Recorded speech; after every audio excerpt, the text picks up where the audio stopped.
예수님의 말씀 요한복음 15장 13절입니다. 사람이 친구를 위하여 자기 목숨을 버리면 이에서 더 큰 사랑이 없나니 너희가 나의 명하는 대로 행하면 곧 나의 친구라. 이제부터는 너희를 종이라 하지 아니하리니 종은 주인의 하는 것을 알지 못함이라. 너희를 친구라 하였노니 내가 내 아버지께 들은 것을 다 너희에게 알게 하였음이니라.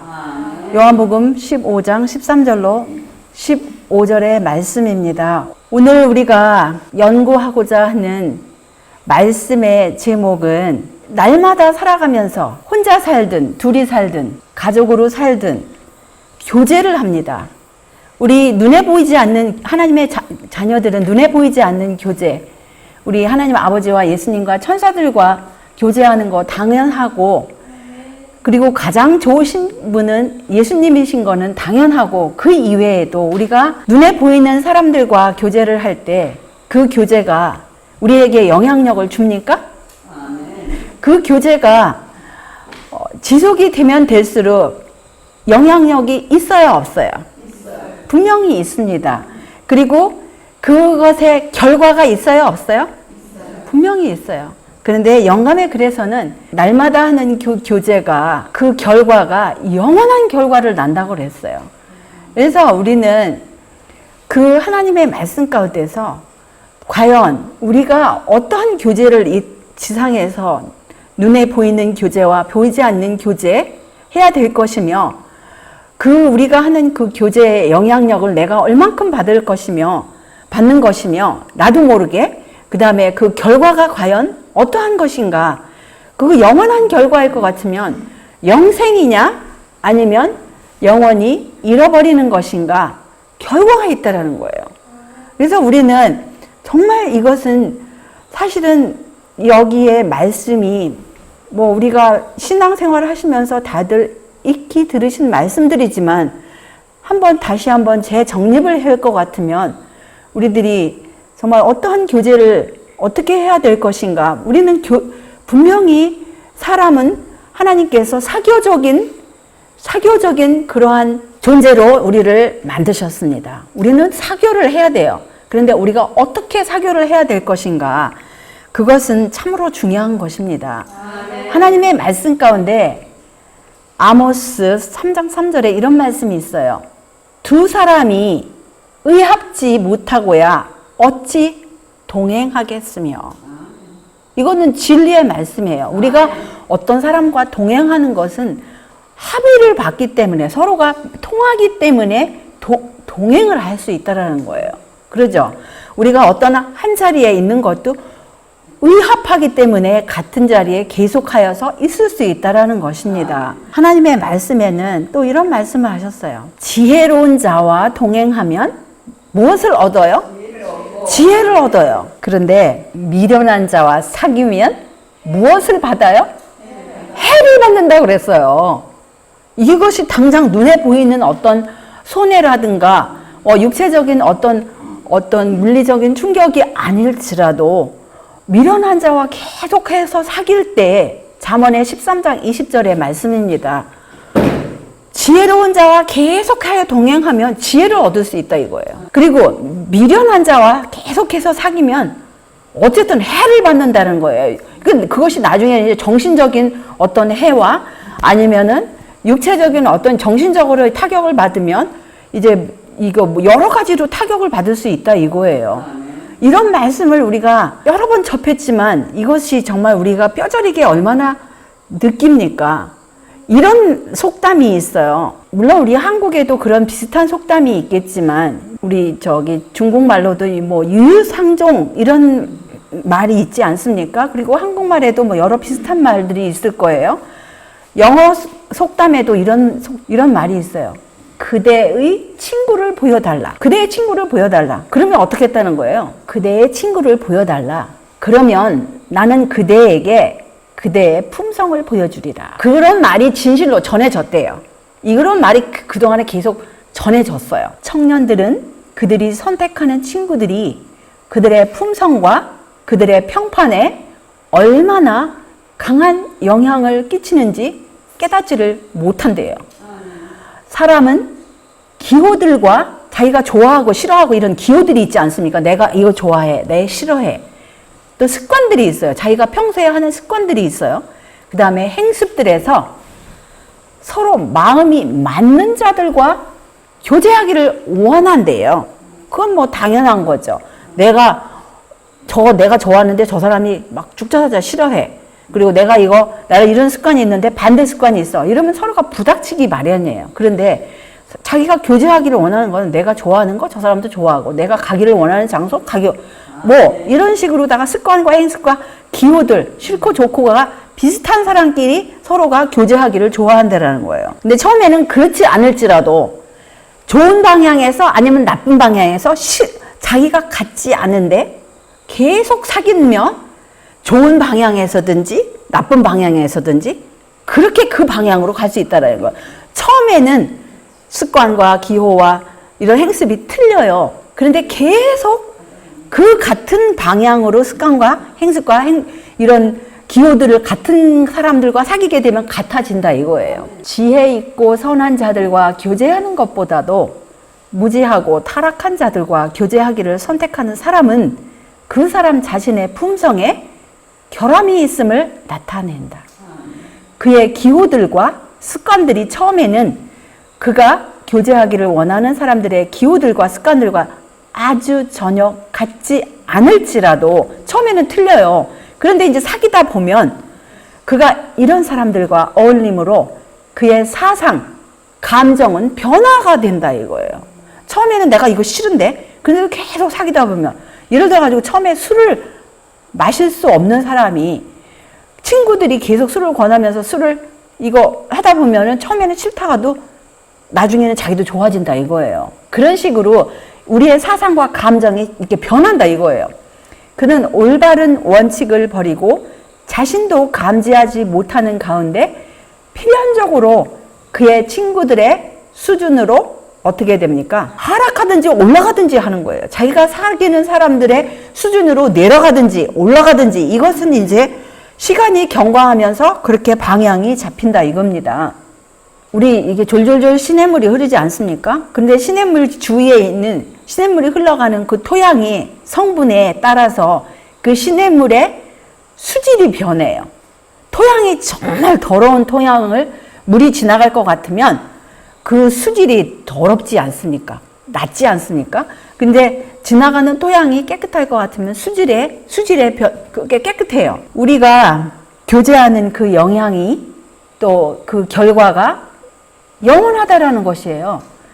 근데 그것이 꼭 청소년들만 그런다는 게 아니랍니다. 그렇지 않습니까? 청소년들만 이런 교제하는 영향을 받는 게 아니라 장성한 남녀들에게도 똑같은 영향이 있다라는 거예요. 그래도 장성한 남녀들에게도 이 교제의 영향이 크게 받는데 하다못해 어린 자녀들과 청년들의 아직 마음이 제대로 형성되지 않은 그 마음과 품성에 그 힘이 얼마나 크게 미치겠습니까? 그들이 교제하는 친구, 그들이 적용하는 원칙, 그들이 형성하는 습관, 그것은 이 생에서의 그들의 유용성과 그들의 미래의 영원한 관심사의 결정이 날 것이다라고 하셨어요. 그래서 우리가 교제하는 친구, 우리가 이런 원칙, 저런 원칙들이 있지 않아요. 각 사람이 자기의 원칙이 있어요. 그 다음에 그 습관들이 있어요. 그런 것은 이 세상에서도 유용할지, 또 영원한 관심사가 어떻게 판결이 날지, 거기에 다 관련 사항이라는 것입니다. 그런데 참된 친구가 누가 참된 친구일까요? 참된 친구, 내가 좋아하는 것대로 그대로 다 따라할 친구? 참된 친구예요? 예를 들어가지고 나라는 사람이 술 먹고 담배 피고 거짓말하고 도둑질하고 아니면은 막 이상한 사람이 그 내가 하는 대로 그 모든 것을 수용하고 그걸 그대로 따라하는 사람, 그것을 참된 친구라고 하시겠습니까? 참된 친구가 누구인지 하나님의 말씀에는 이렇습니다. 참된 친구의 강하고 도움이 되는 손에 붙잡는 것은 금이나 은보다 더욱 가치가 있다고 그랬어요. 그리고 참된 친구는 나중에 잠언의 말씀에 나오는데 충성되게 권고를 하는 사람이 참된 친구라 그랬어요. 충성된 권고. 그 권고를 충성되게 할 수 있는 사람이 참된 친구라는 거예요. 그러면 참된 친구를 다니엘이 가졌습니까? 가졌어요. 왜냐하면 다니엘은 어려울 때마다 같이 의논하고 기도할 수 있는 친구가 이렇게 있었습니다. 하나냐, 미사엘, 아사랴는 다니엘이 위기에 처했을 때 같이 의논하고 기도할 수 있는 상대였습니다. 그래서 이러한 위기가 닥쳤을 때 같이 의논할 수 있는 상대, 같이 기도할 수 있는 상대, 위기에서 같이 그것을 협력하여 그것을 대처해 나갈 수 있는 상대는 참된 친구입니다. 다니엘과 그 세 동무가 정말 참된 친구였습니다. 그 다음에 사도 바울도 역시 동무가 있었어요. 디도는 사도 바울의 동무였고 동역자였고 그러하였습니다. 또한 여기에 이 사건에 대해서 기억하실지 모르겠어요. 사사기에 보시면 사사기에 기억하십니까? 맞아요. 입다가 자기가 섣불리 맹세를 하였어요. 섣불리 맹세를 하고 자기가 집에 돌아왔을 때 맨 처음에 나오는 것을 희생제물로 바치겠다. 그런데 이제 입대가 승리를 하고 돌아왔을 때 그 소식을 듣고 무남 동료가 춤을 추면서 뛰어나왔습니다.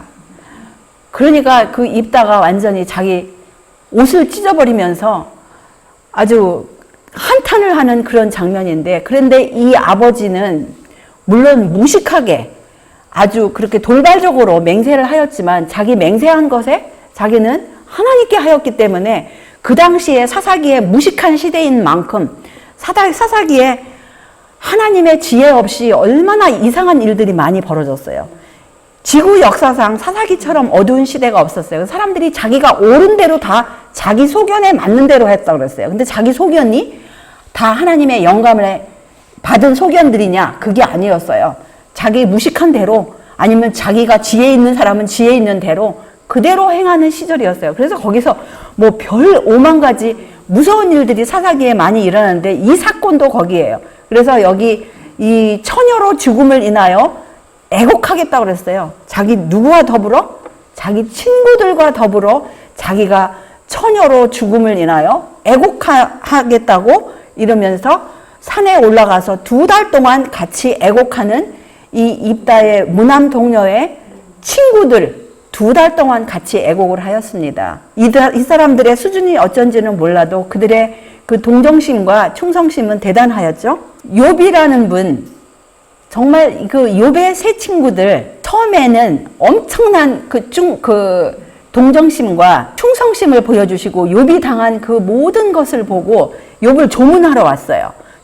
그 모든 재앙이 욥에게 임하였다는 소식을 듣고 조문하러 이렇게 같이 상략을 하고 그 욥이 된 모습, 그 모든 무서운 모습을 보고 자기의 각각 소리질러 울고 옷을 찢고 하늘을 향하여 티끌을 날려 머리에 뿌리고 7일 7야를 한 말도 하지 않고 같이 앉아 있는 모습을 볼 수 있습니다. 그런 친구들이 나중에 그 시간이 경과하면서 무슨 일이 일어나요?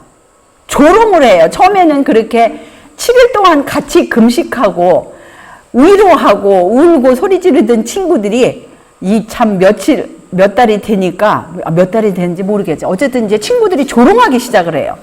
조롱하기 시작하고, 이 욥이 흘리는 눈물조차도 이제 동정도 안 하는 이런 모습을 볼 수가 있어요. 친구들이라도 이렇게 변한다 이거예요. 자기 가까운 친구들이 욥을 이제 미워하는 소리, 오해하는 소리, 그러면서 이제 대적이 된 원수와 같이 된 그런 소리를 하는 장면을 볼 수 있습니다.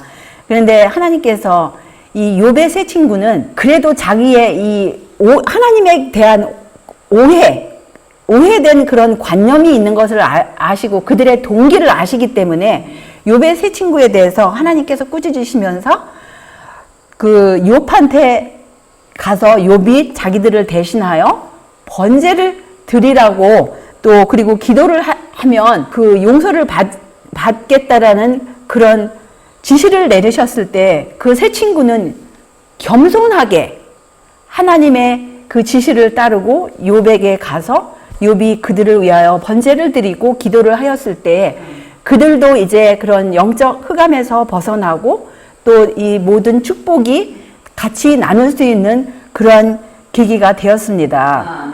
그래서 여기 시편에 보시면 나의 신뢰하는 바 내 떡을 먹던 나의 가까운 친구도 나를 대적하여 그 발꿈치를 들었나이다. 이거는 예언적인 시편이에요. 예수님에 관련된 그런 시편인데 예수님과 같이 떡을 나누던 친구로 여겼던 그런 사람이 예수님을 대적하여 그 발꿈치를 들었는데 그것이 꼭 예수님에게만 한정된 것이 아니고 세상 끝날까지 하나님의 영을 매 순간 받지 아니하면 친구라 하던 그런 가까운 사이도 원수가 될 수 있다라는 거예요. 그가 곧 너로다 나의 동료 나의 동무요 나의 가까운 친구가 그렇게 할 수 있다라는 것입니다. 그래서 밤새도록 애곡하니 눈물이 뺨에 흐름이여 사랑하던 자 중에 위로하는 자가 없고 친구도 다 배반하여 원수가 되었도다. 그래서 우리가 하나님의 영으로 매 순간 감동을 받고 지탱을 받지 아니하면 친구 사이도 원수가 될 수 있다라는 거예요. 얼마나 무섭습니까? 그런데 참된 친구와 충성스러운 친구가 누구이십니까? 참된 친구, 충성스러운 친구, 예수님인데 또 이 땅에서도 예수님의 영을 받은 사람. 잠언 27장 6절에 보시면 친구의 통책은 충성에서 말미암은 것이나 원수의 자주 입맞춤은 거짓에서 난 것이니라. 그래서 우리를 아첨하고 우리를 막 너무 그렇게 뭐라 그럴까 그런 것들은 거짓이지만 친구의 통책은 충성에서 난다 그랬어요. 통책은 여기 원문에서 보시면 상처예요. 상처 그냥 직역하면 이 상처입니다. 그 히브리서에서 8번 나오는데 상처를 줄 만큼 통책이 그렇게 가혹할지라도 그것이 우리에게 유익한 것이면 친구는 분명히 상처가 이마를 했을 때 상처를 혹시 받을지를 몰라도 근데 정말 그 친구의 가치를 알고 그 말의 진실됨을 알 것 같으면 그것은 그 친구가 정말 이 친구를 사랑하기 때문에 충성해서 난 것이라고 여기서 말씀하신 것입니다. 또한 여기서 무슨 말씀을 하시냐면 9절에서도 이런 말씀을 하세요. 기름과 향이 사람의 마음을 즐겁게 하나니 친구의 충성된 권고가 이와 같이 아름다우니라 라고 말씀을 하십니다. 그래서 우리가 정말 친구라고 할 수 있는 사람은 우리가 잘못 행할 때 우리를 통책할 수 있는 사람, 우리를 권고할 수 있는 사람, 그것이 잘못이다라고 말할 수 있는 사람은 진정한 친구인 것입니다. 그런데 많은 경우에 있어서 타락한 인간의 본성은 이러한 통책이라든가 이러한 권고라든가 경고라든가 달게 받지 않아요. 타락한 그 인간의 마음은 자기 귀에 즐겁게 들리는 그러한 말만을 듣고 그러한 사람만을 자기 친구로 선택하는 경향이 있는데 그것은 하나님의 말씀의 인도를 받은 것이 아니고 인간의 타락한 본성을 따라가는 것입니다. 그런데 친구 사이가 꼭 연령대가 같아야 친구 사이가 됩니까? 우리 성경에는 정말 아름다운 우정의 관계를 보여주는 장면이 있는데 그것이 바로 유년 시절부터 청년 사무엘과 연로한 제사장 엘리와의 관계였습니다. 사무엘의 생애는 어렸을 때부터 경건과 헌신의 생애였는데 그의 청년의 때에는 엘리의 보호를 받고 있었고 그의 품성의 아름다움 때문에 연로한 제사장의 따뜻한 사랑을 받았다고 합니다. 그는 친절하고 관대하고 부지런하고 잘 순종하고 윗사람을 존경을 하였어요. 청년 사무엘의 행동 양식과 그 제사장의 친아들들의 행동은 매우 뚜렷한 대조를 이루었고 엘리는 사무엘의 책망을 듣고 있었으면서도 어린 사무엘이 엘리 제사장을 책망을 할 수밖에 없었어요. 왜냐하면 하나님의 영이 하나님께서 청년 어린 사무엘에게 기별을 주셨기 때문에 또 엘리 제사장이 너가 나에게 숨기지 말고 그 모든 것을 다 말하라고 말을 하였을 때, 명령을 하였을 때 그 사무엘의 기별은 책망의 기별이었습니다. 하나님께서 주신 직접적인 책망의 기별이었는데 그거를 듣고도 원수지간이 되지 않았어요. 오히려 엘리 제사장에게는 그것이 그 책망이 안식이 되고 마음의 안식이 되고 위로가 되고 축복이 되었다고 하였어요.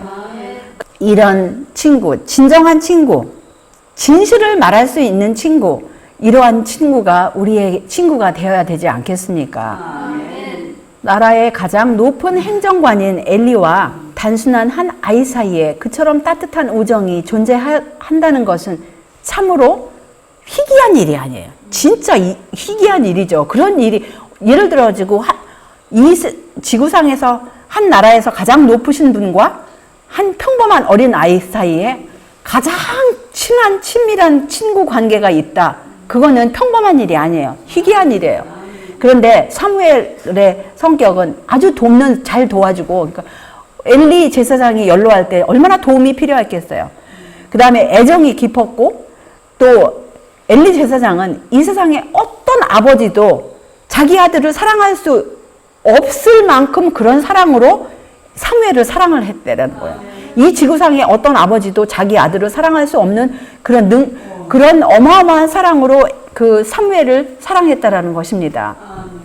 그래서 엘리가 나이가 많아서 허약해짐에 따라서 그는 자신의 아들들의 낙담케 하고 무모하고 방탕한 소행들을 더 예민하게 느끼고 위로와 도움을 얻기 위해서 사무엘에게로 향했다고 했어요. 자기 아들들을 봤을 때는 너무 마음이 답답하고 마음이 찢어지는 것 같지만 사무엘로 향하였을 때는 위로와 도움이 되었던 것입니다. 서로를 의지하는 청년과 노인을 보면 진정으로 감동스럽다고 하였어요. 청년들은 권면과 지혜를 얻기 위하여 노인을 바라봐야 되고 노인은 도움과 동정을 얻기 위하여 청년을 바라봐야 마땅하다고 이렇게 기록을 하십니다. 하나님께서는 청년들이 노인들과의 우정에서 기쁨을 발견할 수 있는 품성의 자격을 갖추게 하셔서 그들이 무덤의 변두리로 접근하고 있는 사람들과 사랑의 끈으로 연합되기를 원하신다고 이렇게 기록을 하십니다. 이런 친구 관계 원하십니까? 헤롯과 빌라데가 예전에는 원수지간이었는데 당일에 서로 친구가 됐어요. 어떤 나쁜 목적을 가지고 당일에 친구가 되는 거, 이거는 친구가 아니에요. 이거는 정말 무서운 관계입니다. 근데 소위 사람들은 친구라고 해요. 당일에 친구가 어떤 목적을 가지고 그런 나쁜 목적을 가지고 친구가 될 수 있다는 것입니다. 속지 말라. 악한 동무들은 선한 행실을 더럽히나니.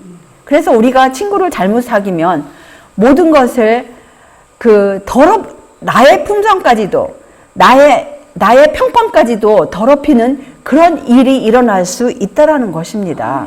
삼손은 하나님의 기적으로 탄생한 사람 가운데 한 사람이었어요. 하나님께서 이렇게 특별한 지시를 내려서 탄생한 귀한 존재였는데 삼손이 극복하지 못한 것이 자기의 타락한 본성을 극복하지를 못하였어요. 이런 타락한 무리가 사람들을 데려다가 또 동물을 삼게 할 때 거기에 또 넘어가는 그런 우매를 저질렀습니다. 이 삼손에게 하나님께서 여러 가지 그런 좋은 손길이, 하나님의 선하신 손길이 그런 좋은 조건에 놓여 있음에도 불구하고 삼손은 자기 동무들의 악한 가마 때문에, 그 동무들의 악한 가마 때문에 하나님께서 방벽으로 세우신 그런 것들, 또 하나님을 의지하는 것들을 버리고 그런 악의 조수에 휩쓸려 버렸어요. 그래서 의무의 길을 따르는 자들이 시련을 당하면 하나님께서 그들을 보호하실 것이지만, 만일 사람들이 고의적으로 자신들을 유혹의 세력하에 두면 그들은 조만간에 넘어질 것이라고 이렇게 기록을 하십니다. 우리가 어떤 일을 수행을 할 때 의무의 길, 정말 꼭 하나님께서 지시하신 길, 명령하신 길은 따라야 하는데 우리 스스로가 고의적으로 유혹하는 세력에, 유혹하는 친구들, 이런 것에 둘 것 같으면 조만간에 우리는 그 세력에 넘어진다 이것입니다. 그래서 내 아들아, 악한 자가 너를 꿰일지라도 좇지 말라. 내 아들아 그들과 함께 길에 다니지 말라. 내 발을 금하여 그 길을 밟지 말라. 아멘. 그런데 많은 경우에 있어서 누가 악한 자인지 선한 자인지 분별력이 없다라는 것입니다. 악한 자인 줄 알 것 같으면 누가 그 꾀임에 넘어가겠습니까? 오로지 하나님의 영의 그 마음이 밝혀졌을 때 분별을 할 수 있지 않겠습니까? 아멘. 이스라엘 백성을 모든 면에서 취급함에 있어서 하나님께서는 그들의 자녀들의 교제의 중요성에 관하여 그들에게 권면을 주셨습니다. 시민 사회생활, 신앙생활, 사교생활에 걸친 모든 면을 준비함에 있어서 어린이들은 매우 어릴 때부터 해로운 교우 관계를 피하고 하나님의 율법의 교훈과 원칙에 익숙해지도록 교류되어 있었다고 이렇게 기록을 하고 계십니다. 그 원칙이 내 동복 형제나 내 자녀나 내 품의 아내나 너와 생명을 함께하는 친구가 가만히 너를 꿰어 이르기를 너와 네 열조가 알지 못하던 다른 신들 곧 사방에 둘러있는 민족 곧 혹 네게서 가깝든지 네게서 멀든지 땅 이 끝에서 저 끝까지 있는 민족의 신들을 우리가 가서 섬기자 할지라도 너는 그를 좇지 말며 듣지 말며 긍휼히 보지 말며 애석히 여기지 말며 덮어 숨기지 말고 이것은 꼭 눈에 보이는 다른 신들 그것만을 지칭하시는 것이 아니라 이 모세오경 모든 것을 보실 것 같으면 하나의 예를 들은 것입니다. 원칙이에요. 그래서 우리는 하나님의 말씀과 얼마나 가까이 접해야 할지를 압니다. 어떤 원칙에 대해서 이것은 하나의 그냥 예를 들은 것 뿐이지 모든 면에서 하나님의 말씀과 우리가 일치할 때만이 이 말씀의 원칙을 쫓을 수 있다는 것입니다. 여기 보시면 영문 킹제임스를 읽는 분들은 이제 그 원문을 비교하지 않으면 한국 개역 번역이 틀린 적이 참 많으니까 이것도 틀렸겠지라고 생각을 할 수 있어요. 그 히브리서 원어를 보지 아니하면 영어 킹제임스만 보면 왜냐하면 어떤 때는 영어 킹제임스 영어 자체하고 개역 번역, 한글 번역하고 일치되지 않는 부분들이 몇 개가 있습니다. 근데 아주 많은 경우가 아니고 가끔가다 있어요. 그런데 이것을 이제 그 원문을 뒤적거리지 않고 이거를 영어로만 봤을 것 같으면 또 한국 개역이 틀렸네 이렇게 단정하기 쉬워요. 근데 그게 아니에요. 오히려 그때는 영어가 틀렸습니다. 여기 영어를 보시면은 좀 더 이게 좀 안 맞아요. 그런데 말로는 맞는 것 같지만 그 원어하고는 빗나갔어요. 근데 여기는 직역을 해서 정말 잘했어요. 많은 친구를 얻는 자는 무엇을 당해요? 사람들은 친구가 없어질까 봐 친구 하면서 친구를 하나라도 더 많이 있으면 친구가 많을수록 좋다라고 생각하는 경향들이 있어요. 그런데 오히려 하나님의 말씀은 그게 아니에요. 친구가 너무 많으면 해를 당한다고 그러세요. 해를. 친구가 너무 많으면 해를 당하게 되거니와 어떤 친구는 형제보다 친밀하다고 이렇게 말씀을 하고 계십니다.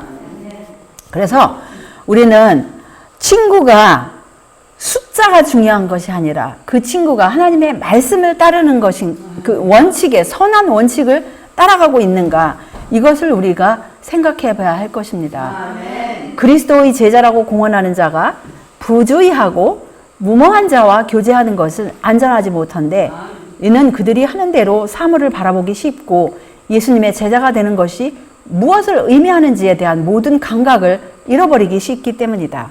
특히 이 한 가지 점에 주의하고 하나님과 결합되지 않은 자들을 그들의 말이나 행동을 알고 거기에 영향을 받거나 유혹되지 않도록 하라는 권면의 말씀을 주고 계십니다. 그들이 유지하는 교제, 그들이 적용하는 원칙, 그들이 형성하는 습관은 절대적으로 확실하게 이 땅에서의 그들의 유용성과 그들의 장래의 영원한 복리에 관한 문제를 결정지어 줄 것이라고 말씀하고 계십니다. 그래서 우리가 그냥 일상적으로 하는 교제, 그 다음에 우리가 적용하는 원칙들, 또 형성하는 습관들, 이것은 분명히 지금 현세에서 우리가 정말 유용한 사람이 될 것인가, 그 다음에 우리의 미래에 이것이 복이 될 것인가, 화가 될 것인가, 결정이 된다 이것입니다. 부모들은 그들의 자녀들의 성향들에 양보하지 말고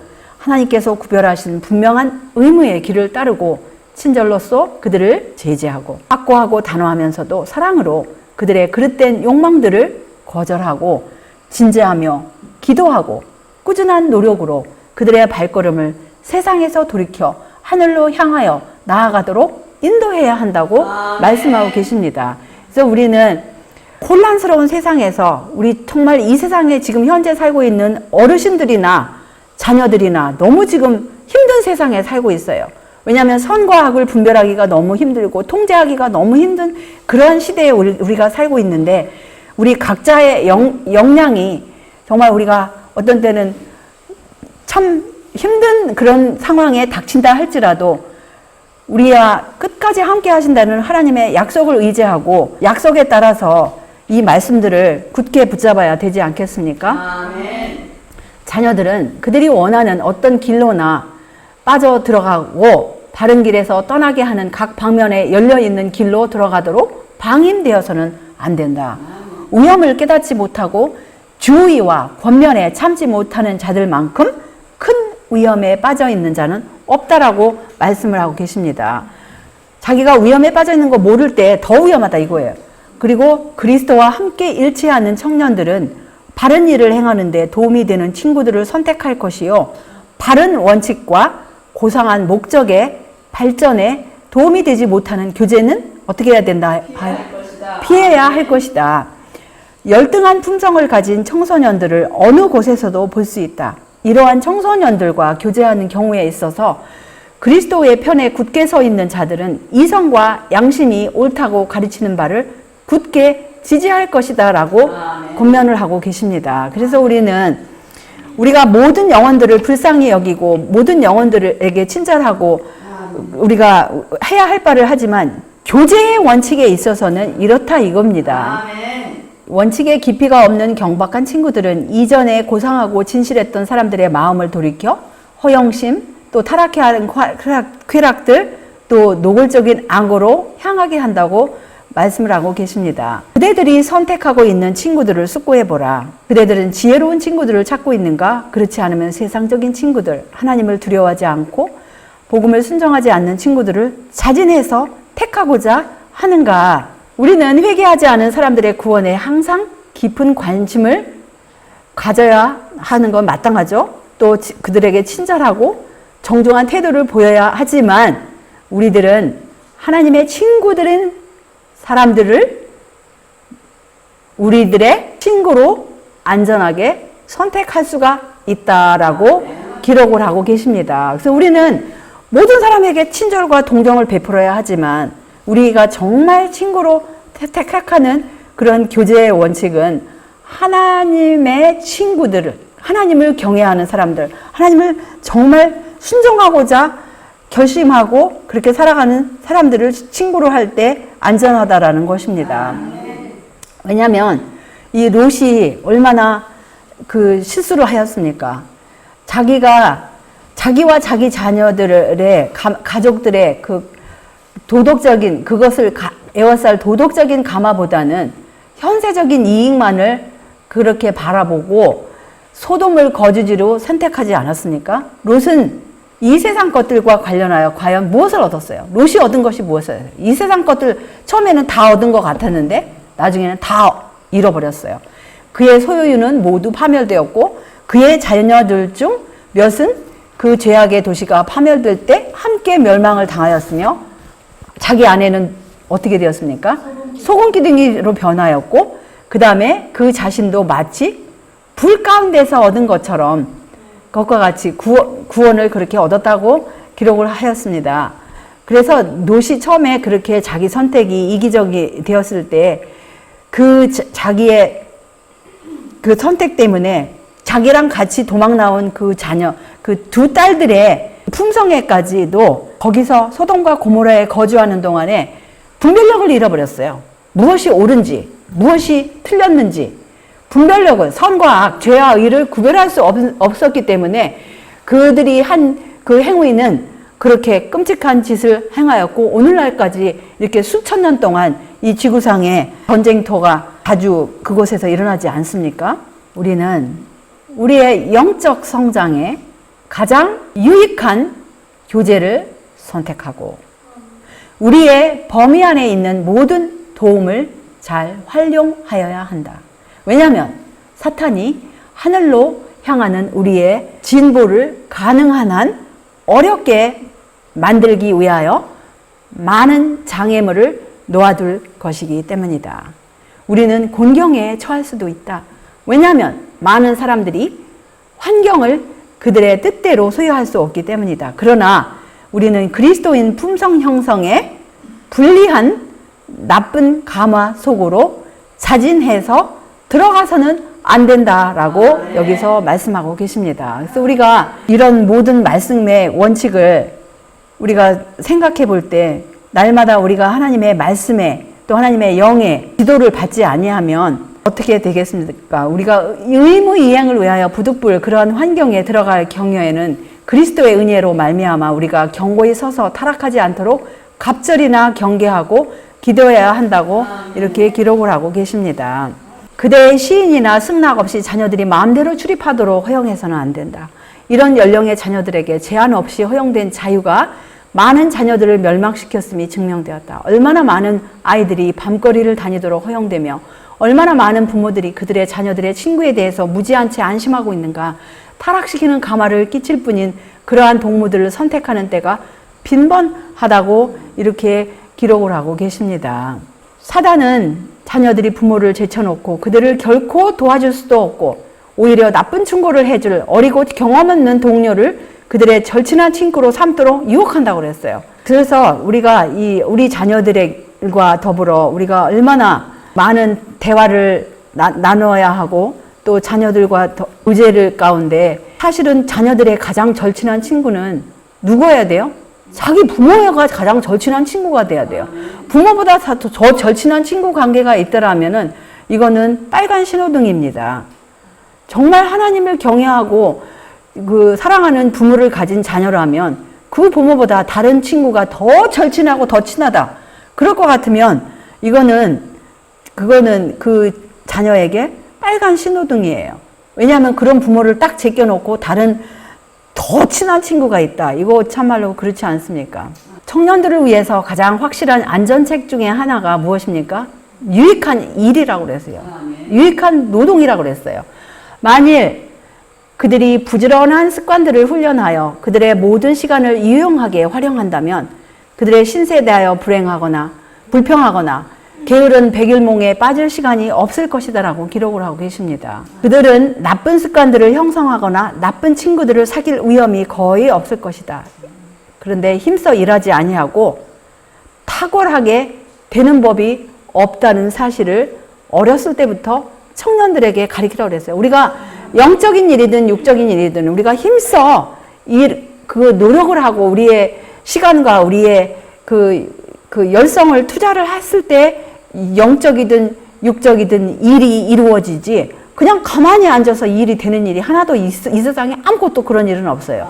가만히 있어서 될 일은 아무것도 없습니다. 그래서 우리는 분명히 모든 일에 있어서 열성을 내야 하는 것은 참으로 우리의 본분이 아닙니까? 하나님의 뜻대로. 그런데 하나님의 뜻대로 안전한 친구 여기서 제시하고 계십니다. 정말 안전한 친구.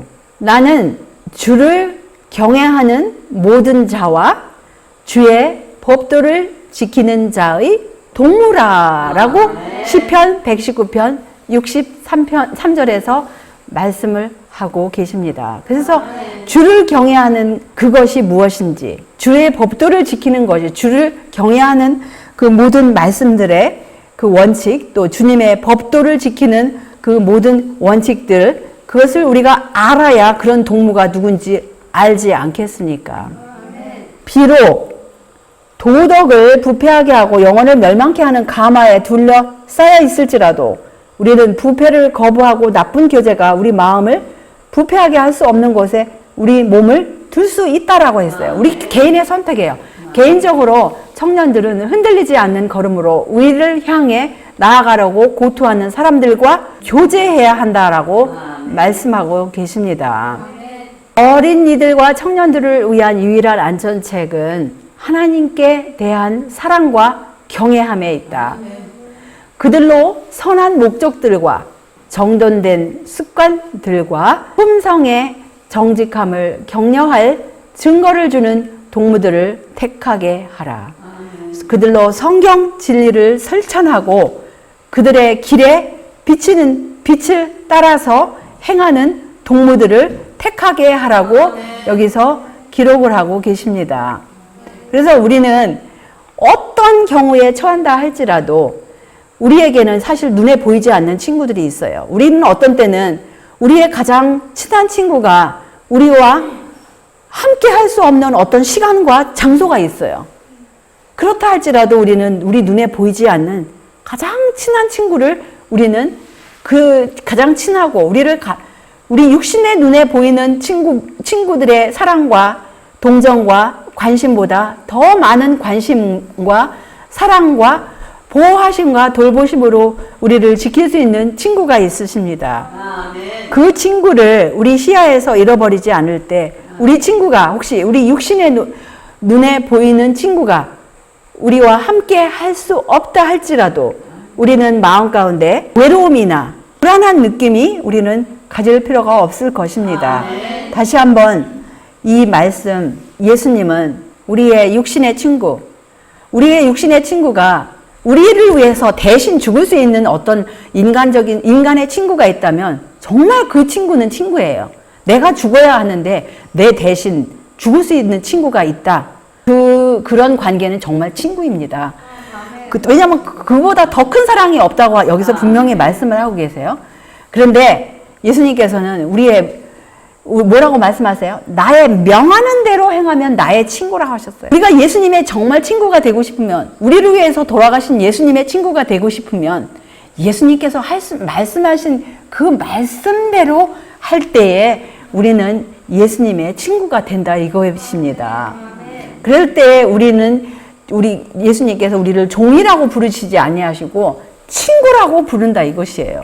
우리가 말로만 예수님의 친구라고 하면서 예수님의 말씀을 따라가지 않는다면 그분께서 우리를 어떻게 그분의 친구라고 대언하실 수 있으시겠습니까? 가장 좋으신 친구, 이 지상에서 어느 누구보다도 가장 좋으신 친구 되신 예수님, 세상 끝날까지 항상 함께 하실 수 있는 친구가 이 세상에 어디 있겠어요? 우리의 친구의 사정들 때문에 그 친구도 무슨 사정이 있기 때문에 우리와 함께 할 수 없는 상황이 많이 있어요. 이제 앞으로 세상이 더 복잡해지고 더 혼란스러워지면 질수록 우리는 눈에 보이지 않는 우리를 위해서 목숨을 대신 내어주신 우리의 죽을 자리를 위해서 대신 목숨을 내어주신 가장 좋으신 그분을 날마다 친구로 모실 때에 그분은 항상 함께 하신다고 하셨어요. 어제나 오늘이나 영원토록 변함이 없으신 그분께서 우리의 가장 좋은 친구가 되시고 또 그분을 모시는 사람들끼리 그 애정 관계, 교우 관계는 점점 더 가까워질 것입니다. 그래서 우리 모두가 이 세상이 얼마나 더 오래 지속될지 모르지만 우리를 위해서 목숨을 내어놓으신 그분을 가장 좋은 친구로 모시고 또 우리들의 서로의 관계, 교제의 관계에 있어서도 점점 가까워지고 점점 더 주님께서 원하시는 그런 관계가 교제와 교우 관계가 되시기를 예수님의 이름으로 간절히 기원하면서 말씀을 여기서 줄이겠습니다. 하늘에 계신 우리들의 아버지, 오늘 또 평안한 가운데 이렇게 주님의 복된 말씀으로 우리가 이 지상에서 어떠한 교제를 해야 할지 말씀으로 우리를 다시금 깨우쳐 주심을 다시 한번 감사와 찬양을 올리옵나이다. 우리 눈에 보이지 않는 우리 구세주 예수님께서 또 하나님 아버지께서 우리의 거룩한 천사분들이 우리의 가장 절친한 친구이시지만 우리 눈에 보이는 교우 관계 또 모든 교제의 관계 이 모든 것들이 주님을 중심으로 할 때 우리의 관계가 정말 주님께서 기뻐 바라시는 그러한 교제가 되고 또 우리를 안전한 길로 인도하고 우리의 목적지까지 인도함을 받는 이러한 영원한 결과가 우리가 선택하는 이 교제에 관련되어 있음을 말씀 가운데서 깨우쳐 주셨사오매 날마다 주의 영으로 주의 말씀으로 깨우침을 받고 우리가 정말 날마다 우리가 하는 선택이 주님께서 원하시는 그러한 아름다운 선택이 되게 하여 주시옵시고, 또 아름다운 뿐만 아니라 안전한 선택이 되게 하여 주시옵기를 우리 구세주 예수님의 귀하신 성호 의지하여 간절히 기도 올리옵나이다. 아멘.